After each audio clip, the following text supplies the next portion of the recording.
This is so good. As a carnivore, I eat lots of animal meats, fish, and eggs, but I don't always get that satisfying crunch that I used to get from a cracker or a chip.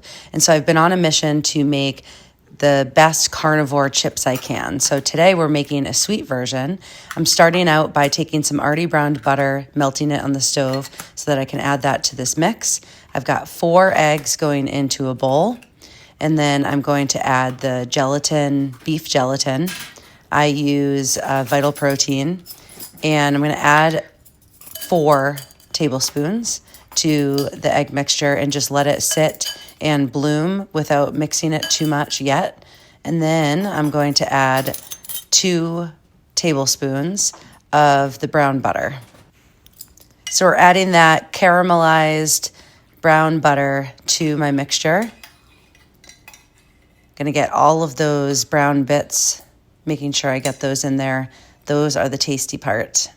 So we're gonna get that into the bowl, and then we're gonna do a really good mix, starting off with a fork and just breaking everything up. To get that little sweet taste, I'm also going to add some cinnamon powder and a little bit of nutmeg. I'll start mixing this up with a fork and just kind of beating the eggs and breaking up some of the gelatin clumps. And I'll show you what the texture looks like. It's pretty clumpy. And so what I decided to do is get my immersion blender out and get a nice smooth texture to it. And I was much happier with this. So it's a nice smooth texture, obviously nice and thickened with the gelatin. And then I took that mixture, put it on a piece of parchment paper, spread it as thin as I could, and got that in the pan. It's in an oven. I'll put the recipe in the captions with the temperature, but that's how it looks. And then I'm going to go ahead and flip it. So I put another piece of parchment on top. And all I'm just going to do, this does not fall apart when I pick it up like this.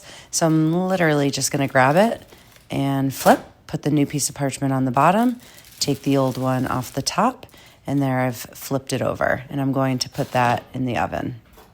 Nice and brown, and I'll show you, they're somewhat crispy right now, but it gets crispier as it cools.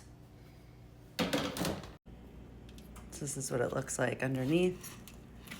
And I'm just gonna get it a little bit crispier.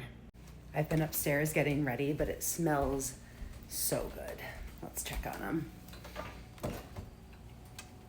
Ooh, getting nice and golden. Okay, let's check it out. So these are slightly cooled. I'll show you. It's got a good texture to it.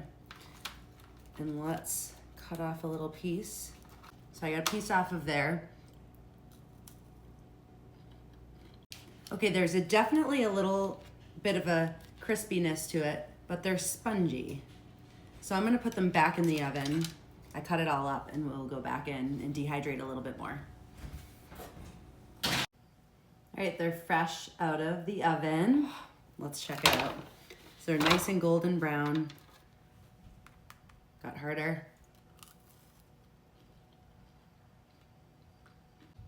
These are so good. I love the cinnamon, the nutmeg. It tastes so sweet without anything sweet in it. You can put some butter on top. You can put some salt on top. I actually think that this would be perfect.